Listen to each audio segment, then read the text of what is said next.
সকাল আবার চলে এসেছি তোমাদের সামনে। আর এখন বাজে সকাল 7:30। তো এখন রেডি হচ্ছি, দেখতেই পাচ্ছ। স্নান টান সেরে নিয়েছি। আজকে যাবো হলো বাবা জগন্নাথের কাছে পুজো দিতে। তো পুরীতে আসা হয়েছে, পুজো তো দিতে যাওয়া হয়নি এখনো। তো আজকে যাবো। আর আজকে আমাদের ট্রেনও আছে, আমাদের আজকে বাড়ির পথে রওনাও দিতে হবে। তো সকাল সকাল পুজোটা দিয়ে আসি।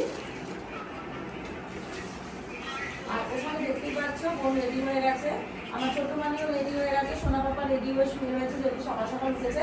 আর এদিকে সবাই মোটামুটি রেডি, বান্টিও রেডি হয়ে গেছে। আর ওইদিকে দিদিরা হচ্ছে।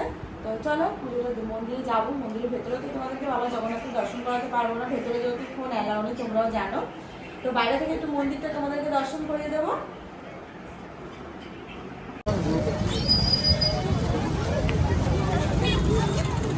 আমরা চলে এসেছি জগন্নাথ মন্দিরের এখানে, দেখতেই পাচ্ছ মন্দির, সামনেই মন্দির।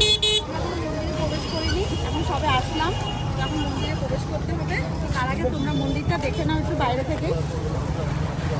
আর এখন সবথেকে বড় কথা, এখন হলো মন্দিরে 4টে দুয়ার খুলে গেছে, তাই এখন আর কোনো অসুবিধা নেই।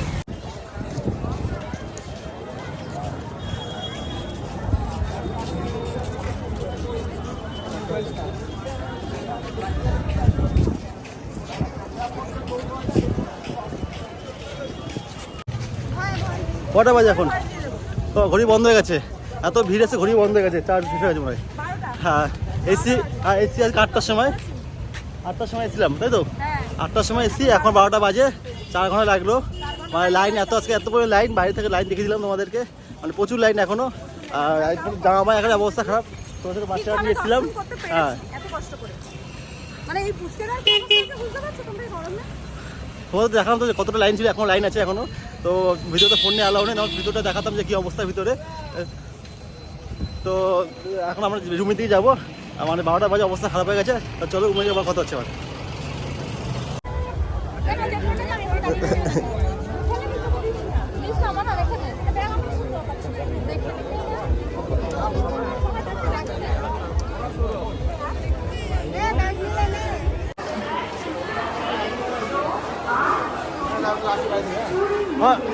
আস্তে আস্তে ভাই, দেখ আস্তে আস্তে পাই চলে লোকটা খেতে।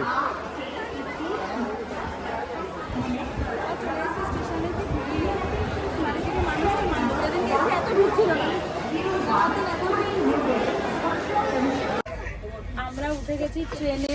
আর সব থেকে বড় কথা, আমাদের ট্রেন 10টা 10-এ টাইম। কটা বাজে? 11টা বাজে মনে হয়। 11টা বাজে। ট্রেন ঢুকেছে 10:26। তো লেটে ঢুকেছে ট্রেন স্টেশনে, আর এখনো ছাড়েনি, কখন ছাড়বে আমরা জানিও না।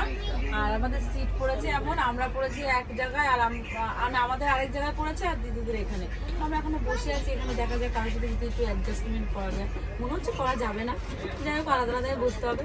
তো চলো পরে তোমার সাথে বাড়ি গিয়ে কথা হবে। না না, আমি রাত্রে খাওয়া দাওয়া। হ্যাঁ হ্যাঁ। তো এদিকে এখন সব খাওয়া দাওয়া চলছে।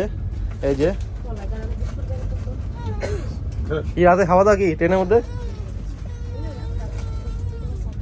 রাতে খাওয়া দাওয়া কি আছে? আরে দেখি এদিকে, দেখি দেখি দেখি সোনালি, দেখি রুটি আলু ভাজা। আর কি আছে সোনালি? আর কি আছে সোনালি? দাঁড়াও বলছি। আর কি আছে বলো?